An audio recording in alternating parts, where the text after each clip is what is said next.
श्रीमद् भागवत महापुराण सुख सागर भाषा के अंतर्गत पंचम स्कंद का चौथा, पांचवा और छठा अध्याय। बोलिए श्री कृष्णचंद्र भगवान की जय। चौथा अध्याय। राजा नाभि के द्वारा श्री ऋषभ देव जी का राज्याभिषेक और अपनी रानी के सहित वन में जाकर भगवान का तप करना।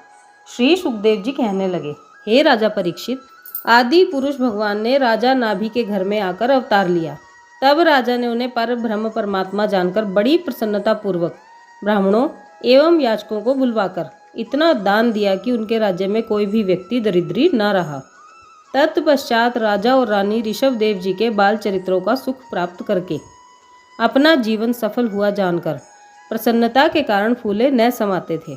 जब ऋषभ देव जी राज्य करने योग्य हुए तब राजा ने अपने मंत्रियों, सभासदों एवं प्रजा के अन्य सभी लोगों को बुलाकर विचार विमर्श किया कि हे प्रजाजनों, अब मेरे लिए उचित है कि मैं ऋषभ देव जी को राज्य सिंहासन पर विराजमान करके रानी सहित वन में जाकर भगवान श्री हरि का भजन करूं।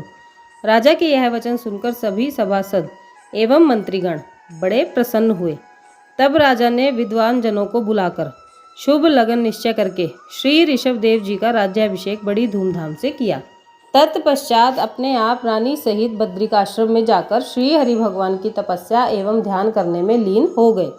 कुछ समय के उपरांत राजा और रानी योगाभ्यास के द्वारा अपने शरीर को त्याग कर भव सागर से पार उतरकर मोक्ष पद को प्राप्त हो गए। श्री ऋषभ देव जी ने धर्म राज्य करते हुए प्रजा का इस प्रकार पालन किया कि उनके राज्य में शेर और बकरी एक ही घाट पर पानी पीने लगे।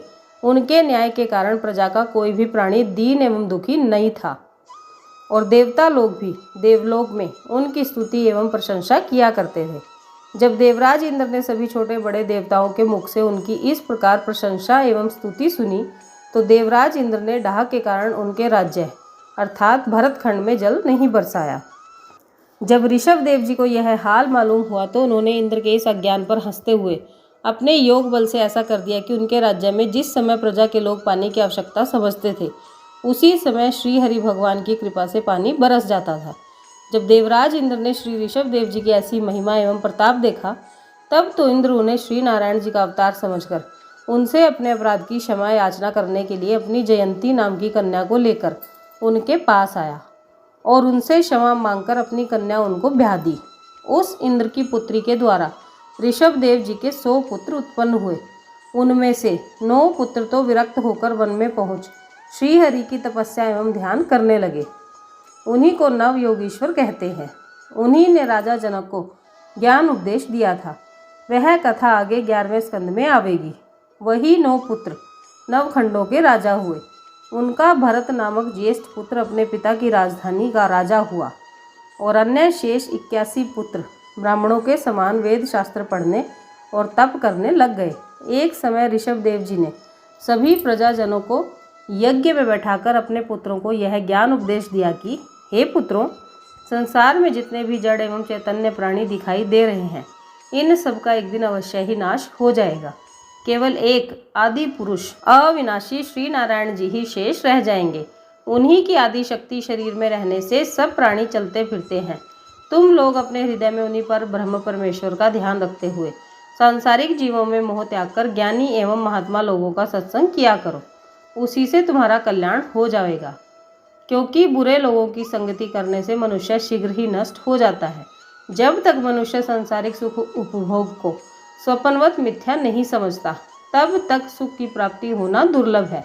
संसार में धन और स्त्री 2 माया रूपी रस्सी ऐसी फैली हुई हैं जिसमें बंधकर समस्त संसार के प्राणी नष्ट हो जाते हैं। जो मनुष्य इन दोनों माया रूपी रस्सियों से अलग रहता है वह इस माया जाल से मुक्त हो जाता है।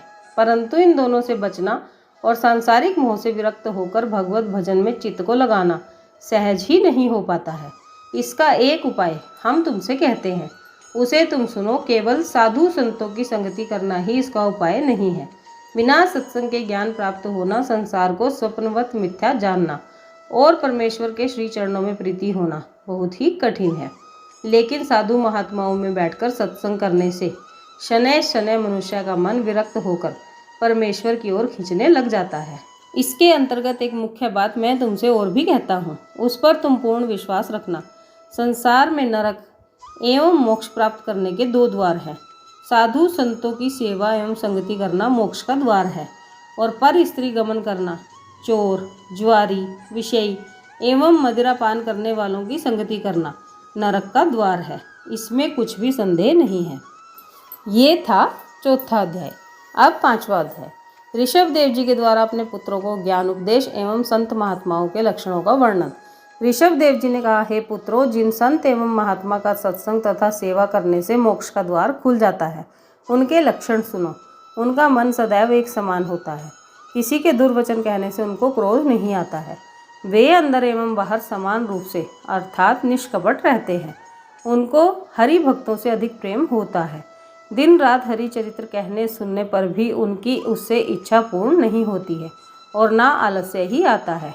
अपने घर एवं कुटुंब में अतिथि के समान रहकर केवल अपनी उदर पूर्ति करना तथा अर्थ सिद्धि करने से प्रयोजन रखते हैं। उन्हें न तो लोभ से हर्ष होता है और न हानि से शोक ही होता है।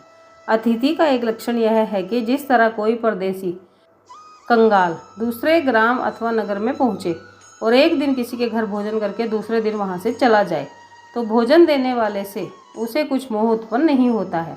अतिथि का दूसरा लक्षण यह है, जिस प्रकार किसी मकान में कोई पक्षी घोंसला बनाकर रहते हैं और वहीं दाना पानी ग्रहण करते हैं, परंतु उस घर के गिर जाने पर उन्हें कोई दुख नहीं होता। तीसरा लक्षण अतिथि का यह है कि जिस प्रकार खीरे का फल ऊपर से एक होते हुए भी उसके अंदर 3-4 फांक अलग अलग रहती हैं, उसी प्रकार ज्ञानवान गृहस्थी भी प्रकट में स्त्री एवं पुत्र का मोह रखकर अंतःकरण से उनको अपना शत्रु जानता है। ऐसे विरक्त गृहस्थी को भी, जो किसी भी जीव को कष्ट नहीं पहुंचाता हो, उसे सच्चा साधु एवं महात्मा समझना चाहिए। अतः तुम साधु एवं ब्राह्मणों को बहुत ही श्रेष्ठ जानकर दयापूर्वक प्रजा का पालन करो। इस प्रकार का ज्ञानी मनुष्य यमदूत की फांसी में नहीं बांधा जाता है। इस प्रकार ऋषभ देव जी ने अपने पुत्रों को उपदेश देकर कुछ दिनों के पश्चात मन में विचार किया कि अंत समय भी यह राज्य एवं परिवार मेरे साथ नहीं जाएगा, यह सब मेरा साथ त्याग देंगे। अतः मेरे लिए उचित है कि मैं पहले से ही इनका साथ त्याग दूं। ऐसा विचार कर ऋषभ देव जी ने अपने ज्येष्ठ पुत्र भरत को राज तिलक कर राज सिंहासन पर बैठा दिया और स्वयं विरक्त होकर जड़ भरत का रूप धारण कर लिया। ऋषभ देव जी जड़ भरत के रूप में पहाड़ पर जाकर परमेश्वर की तपस्या एवं भजन करने लगे। जड़ भरत के यह लक्षण है कि मल मूत्र करने पर भी स्नान आदि का कुछ नियम न रखे, भोजन एवं वस्त्र प्राप्त करने के लिए कुछ परिश्रम न करे। यदि कभी कोई भोजन दे दे तो कर ले, अन्यथा भूखा ही बैठा रहे। अपने कपड़े तक की सुधि ना रखे। अतः ऋषभ देव जी ने भी स्नान, ध्यान एवं पूजा आदि करना सब त्याग दिया। इतने पर भी उनके रूप को देखकर देव कन्याएं मोहित हो जाती थी। 40 कोस तक उनके मल मूत्र की सुगंधी पहुँचती थी। उसी समय अष्ट सिद्धियों ने उनके पास आकर अपने अपने गुणों का वर्णन किया, परंतु ऋषभ देव जी ने उनकी ओर आंख उठाकर भी नहीं देखा। ये था 5वां अध्याय। अब 6वां अध्याय। ऋषभ देव जी के चलन द्वारा सरावगी धर्म की उत्पत्ति का वर्णन। इतनी कथा सुनकर राजा परीक्षित बोले, हे महामुने, ऋषभ देव जी जो श्री नारायण जी का अवतार थे, उन्होंने उन अष्ट सिद्धियों का मन अपनी तरफ आकर्षित करके विरक्त क्यों नहीं कर दिया। जो व्यक्ति काम, क्रोध, लोभ, मोह, मन एवं समस्त इंद्रियों को अपने वश में ना रखता हो, उसे अष्ट सिद्धियों की तरफ देखने से डर एवं खटका होता है। किंतु ऋषभ देव जी तो उन सबको वश में किए हुए थे, फिर उन्होंने अष्ट सिद्धियों की ओर क्यों नहीं देखा। राजा परीक्षित के यह वचन सुनकर श्री सुखदेव जी बोले, हे राजन, यह चंचल मन काम, क्रोध आदि बड़े बड़े बलवान योद्धाओं को कुसंगति पाने से मनुष्य के वश में नहीं रहता है। उनमें भी कामदेव तो ऐसा बली योद्धा है जिसके कि मद में मनुष्य अंधा होकर अपना हानि लाभ कुछ भी नहीं सोचता है। यही कामदेव बड़े बड़े ऋषि मुनियों एवं योगियों की तपस्या तथा ध्यान में विघ्न डालकर हजारों वर्ष का तप एक क्षण में भ्रष्ट कर डालता है। यह चंचल मन बिजली एवं पारे के सदृश कभी एक जगह स्थिर नहीं रहता है। अतः इस मन का विश्वास कभी नहीं करना चाहिए। जिस प्रकार मनचली स्त्री अपने पति को भुलावा देकर किसी अन्य पुरुष के पास चली जाती है, उसी प्रकार यह मन एवं इंद्रियां अष्ट सिद्धियों का कुसंग प्राप्त होने से चैतन्य होकर कुकर्म की इच्छा करने लगती हैं। यही सोचकर ऋषभ देव जी ने अष्ट सिद्धियों की तरफ नहीं देखा था, जिससे कामदेव को रोकना पड़े। जड़ भरत के रूप में रहने पर शास्त्र अनुसार धर्म रखने एवं षट कर्म करने का प्रयोजन नहीं रहता।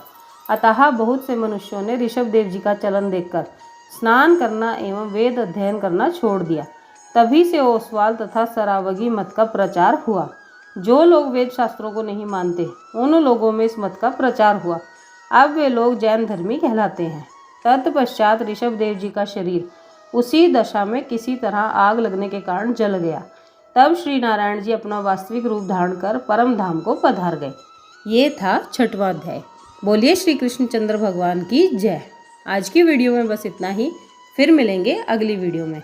राधे राधे।